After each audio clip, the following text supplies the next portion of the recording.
here and welcome back to my channel.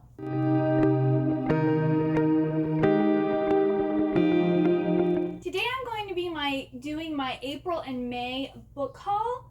I ended up not filming this. I generally try to film a book haul every 4 weeks, but I went a little bit longer than normal. So I have a little bit more books than normal, and it's also almost the end of May now. So this is going to be my April and May book haul, and I have mostly manga here. So this is actually going to be more so a manga haul because yes, my stack of manga is a lot bigger than my stack of books. But yes, let's get into this. So the first manga I got was the Disappearance of Nagato Yuki-chan volumes 8, 9, and 10. And then this completes the series. So now I have the complete series of the Disappearance of Nagato Yuki-chan. And this series is like a sequel or spin-off of The Melancholy of Haruhi Suzumiya, and this is following Yuki, and I believe she disappears and they have to go and look for her or something. I haven't read it yet, but yeah, if it's the disappearance of, I would assume it means that she disappears at some point in this manga. But yes, so I now have that completed. Then I got volumes 3 and 4 of Beauty and the Beast of Paradise Lost by Kaori Yuki. And I have all of the volumes that are out so far. This here is kind of like a dark gothic retelling of Beauty and the Beast. And yeah, I just love Kaori Yuki.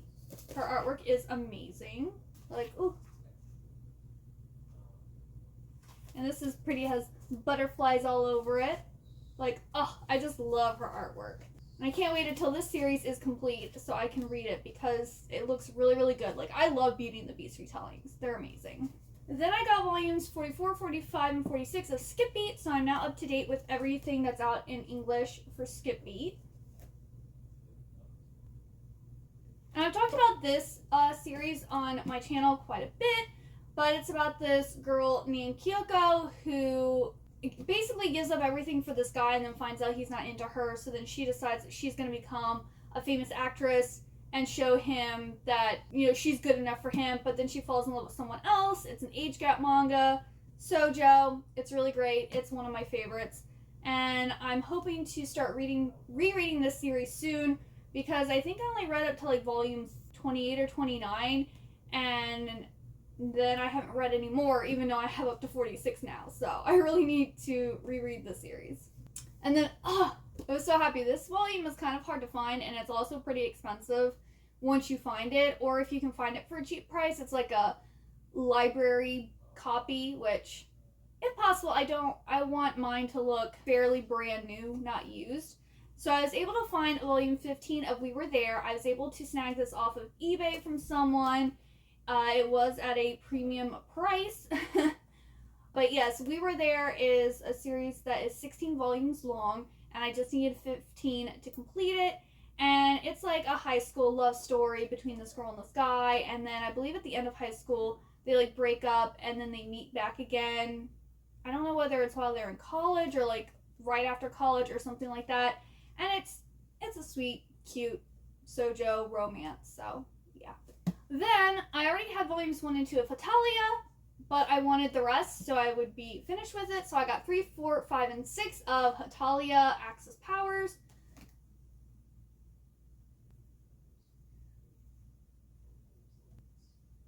So right now, I think Right Stuff has it where they'll print on demand this series because it was originally released by Tokyopop.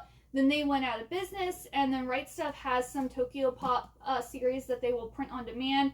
So these, apparently if you got the first run of these, they had colored pictures in them, but I did not get those. So these are all in black and white. There's no colored pages.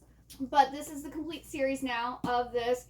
And Hatalia Axis Powers is, I believe it started out as a webcomic, and it's like a comedy that's like, I think takes place during like World War II, and they have like humanized all of the like countries that were involved in World War II, and it's just funny shenanigans between all the different characters, and like, you know, you learn some World War II history and different stuff like that. It's hilarious. They also have like an anime series. They have a movie. I think actually the newest one is season 7 is going to be coming out here in English soon. I think it's in June or July. So I'm going to need to get that because I believe I have everything but season 7. But only Access Powers came out, like the manga came out over here in America. And then I recently got My Dress Up Darling 1 through 4, and then number 5 came out, so I had to snatch this up. This is about a girl who is really popular and she's into cosplay, and she meets this guy who actually likes to make these like Japanese dolls, and he's really good at sewing, and she convinces him to like make her cosplay outfits, and then some other girls get in on it and want him to make their cosplay outfits, and they go to like events, and like him and the girl are like starting a relationship, and it's really cute. Like, I watched the first season of the anime. I haven't read the manga yet, but it seems like the anime series goes through the end of the 5th volume. So, and then volume 6 comes out later this year, but so cute. I recommend the series. And then I went to Barnes & Noble one day and had a look around, and they had Fruits Basket and Another, volumes 1, 2, and 3.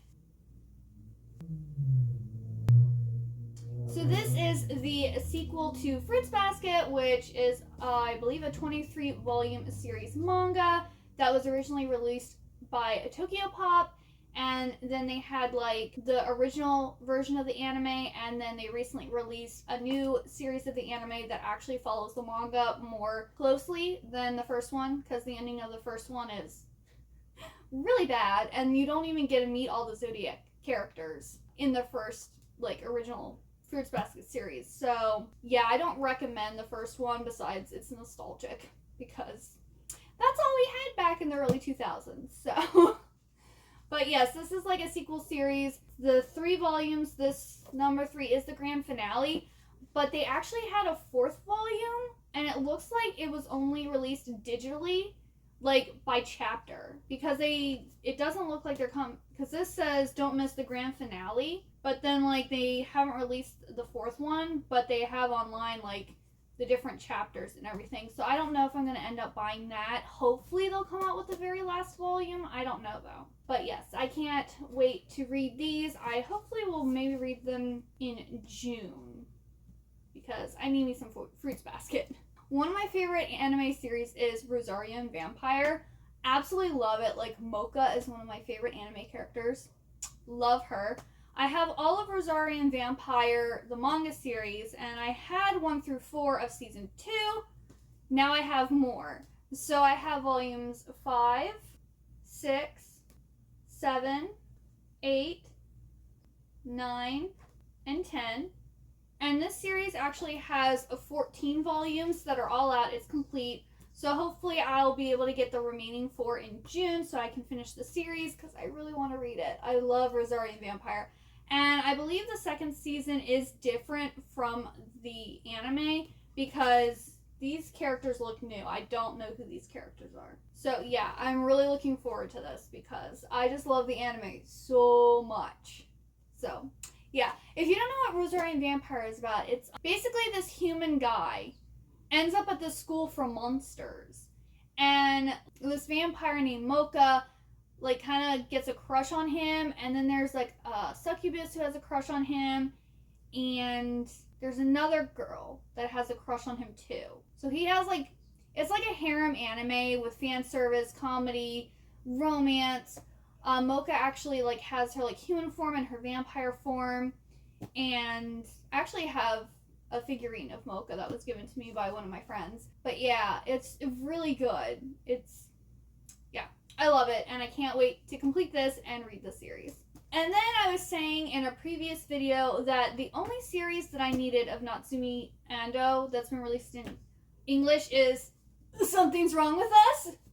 So I was able to get all of the volumes that are out so far. I actually won an eBay auction for volumes 1 through 6, and then I ordered 7 and 8 with my Amazon order that I make every month. So I got 1, 2, 3, 4, 5, 6, 7, and 8. And so now I have all of her manga that have come out in English. And this series, I think, is a dark romance. It says, married to the enemy, now has followed in her mother's footsteps to become a traditional Japanese sweets maker. Even at 21, her skills are unparalleled, landing her a spot at a world-class confectionery company. However, when she meets the young, handsome heir to the company, she recognizes Tsubaki, her first friend and the same boy who framed her mother for murder over a decade ago. As the only witness to the crime, now seizes her chance to get close to him, but instead of finding answers, she falls deeper for Tsubaki's allure. A spine-chilling, steamy romance from the creator of Arisa. So that sounds really good. And I really love Arisa. Also Kitchen Princess, Zodiac PI. I just love everything by Natsumi Ando. So I can't wait to read all this. I think Wikipedia says that there's 16 volumes total, but then on Goodreads they have that there's 17 volumes. So I'm not really sure what's correct, or maybe the 17th volume is actually like an extra volume that isn't technically part of the series. I'm not really sure. I have all the ones that are out so far, and I believe number 9 is coming out this fall, so yes. And then the last manga I have to talk about is Inuyasha Volume 9, and this is the Viz Big Edition. So it has, what volumes is in this? This is volumes 25, 26, and 27. And I am now halfway done collecting these because there's 18 big editions. And yeah, I've talked about Inuyasha before on my channel. It's basically a shonen crossed with a shoujo series that has demons in the feudal era Japan, and this girl from like our time falls down a well into feudal era Japan and kind of meets this guy named Inuyasha. It's kind of like enemies to lovers, and it's great. It's like, I think girls and guys can appreciate this series because it's like the perfect blend of shonen and shoujo. So yes. All right, now on to like books. So I already talked about these previously in my Spring Flingaween vlog, but I got the first book in the Fever series, which is Dark Fever, and this is a fae romance, and it's about this girl whose sister's murdered, and I think she's trying to like figure out who killed her, and she finds out that she can actually like see, or like, yeah, she can see like the fae world. So this sounds really good. And then I also got A City of Iron and Dust by J.P. Oakes. And this is like a full cast of characters that they're fae and goblins. And it takes place all in one night. And there's something to do with this bag of dust, which is a type of drug. And I'm not really sure how this dust is significant or really what's happening, but yeah, it sounded really good, and I really like stories with goblins in them, so that's why I picked this up. Then I got the little box set of Serpent and Dove, books 1 and 2, so we have Serpent and Dove, and we have Blood and Honey. I've already read both of these books. Absolutely love them. They were both 4 stars. It's basically a like fantasy romance between a witch and a witch hunter, and yeah, I've talked about them. I've talked about Serpent and Dove on my channel already, and I'll be talking about Blood and Honey in my May wrap-up, so, but yes, I really recommend the series. It is great. Then Fairy Loot in April had a paperback as well as a hardback in the box. So the paperback we got was An Arrow to the Moon by Emily X.R. Pan. And this is a spellbinding reinterpretation of Romeo and Juliet filled with romance, magic, and Chinese mythology. I'm really excited for this, and this is a really pretty paperback copy too. And then the hardback book for Fairy Loot was Bloodscion, and this is by Deborah Fillet. I don't know how you say her name, but little blurb about this. I am a descendant of Shango, the god of heat and fire. I am a living inferno. I am a dead girl walking. I'm not really sure if this is sci-fi or fantasy or what it is, but it looks pretty good. It looks interesting, so I'm looking forward to reading this one. And then this is another book I found at Barnes & Noble. I was just kind of looking around, and it's called Swashbucklers by Dan Hanks. And I think I'm actually going to read this one in July because it's a Christmas-themed book. Like, it says, brings all the magic of the 80s back to life and delivers a fun, action-packed tale with heart. And then the other blurb says, combines sci-fi and fantasy elements into an energetic cross-genre romp. And it sounds like this guy saved this town back when he was younger, and now he's moved back to the town. He's 32.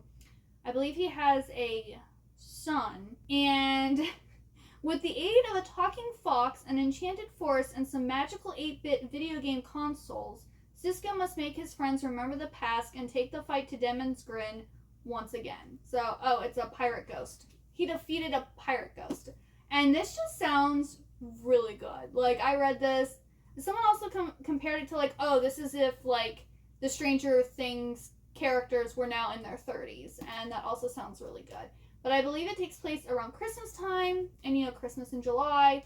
So, I think I'm going to read this in July. Because, I really, really want to read this. This sounds so good. And then Kat Cho's new book, Once Upon a Prom, came out. I was originally thinking about getting this on my ebook, but then I saw this cover.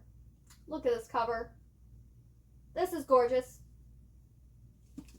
And like the silver foiling, it is just so pretty. Oh, I didn't even realize there's a picture underneath the dust jacket.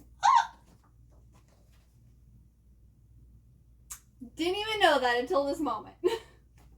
That is awesome. That isn't so cool, but there's a picture under the dust jacket, which is really amazing.